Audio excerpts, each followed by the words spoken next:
railroad displays.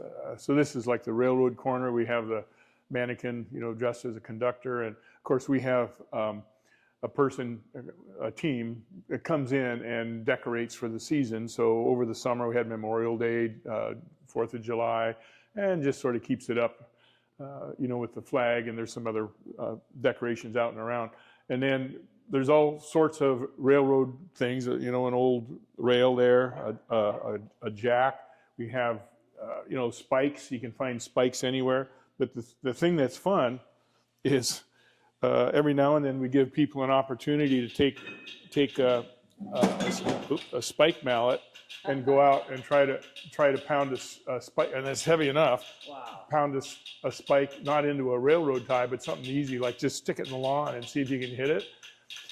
Some kids will try it until they see an older kid who can't, they're like this. Yeah. This is kind of what I would be doing. And then no adult wants to do it because they already know they're not going to be successful. The chances of hitting the spike are slim. Right. Yeah, it's like, yeah. And we have a spike puller here, and there's, a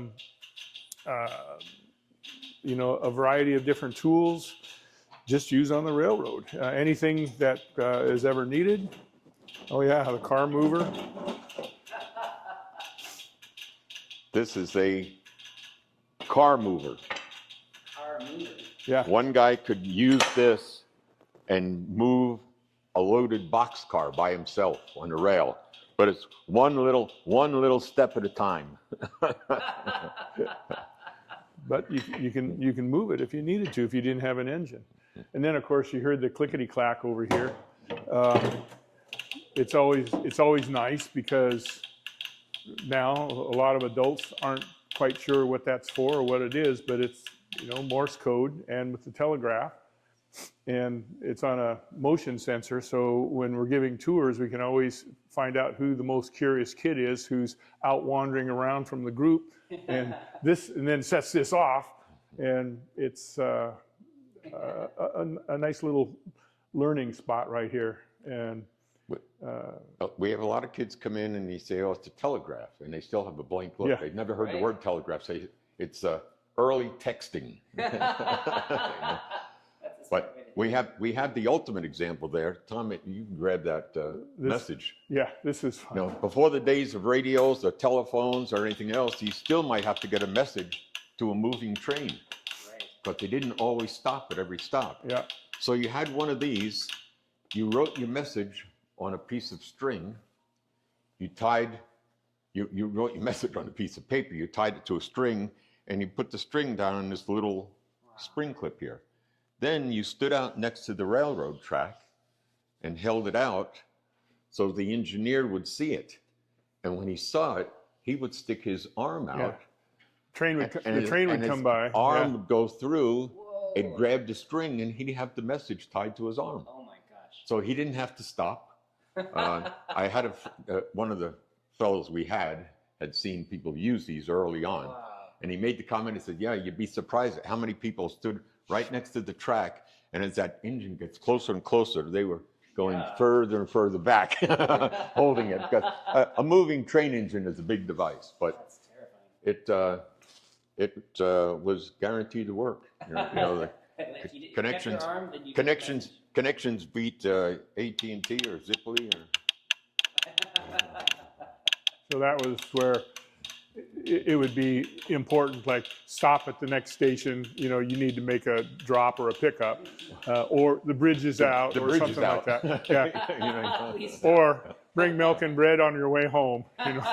Stop for milk and bread. We have some other devices that we use to send messages. There are a few laying on here in a strip. They're actually explosive strips. They're laying up here. They're little pieces of gunpowder tied to wire clips that they would put out on a railroad track. One was an alert, 2 was slow down, 3 was come to a stop.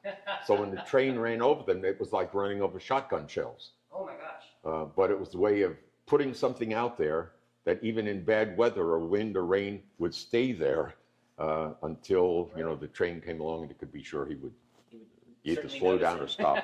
Even if they were dozing. Yeah.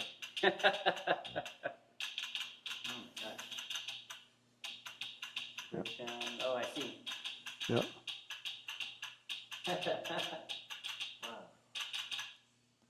A lot of promotionals on don't play around the tracks. Right. Keep people So safe. those signs up there and some And of the others. on railroad changed hands here. You know, it was built as the Everett and Monte Cristo to get gold out. Then it became just the Monte Cristo line because the portion between Hartford or Lake Stevens and Everett was purchased by a different railroad. Then the Northern Pacific bought the railroad, and it became the Monte Cristo branch of the Northern Pacific. Wow.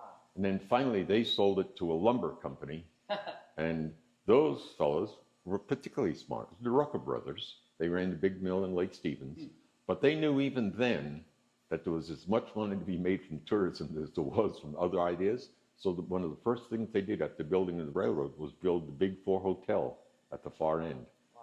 So we hauled about as many tourists as we did trees out of the forest. And to this day, you can go out there. The only thing remaining happens to be the fireplace from the hotel. It burned down in 1949, but it's a beautiful place to visit, and they knew what they were doing. They were quite the businessmen. Is it the Rucker brothers? Rucker brothers, yeah.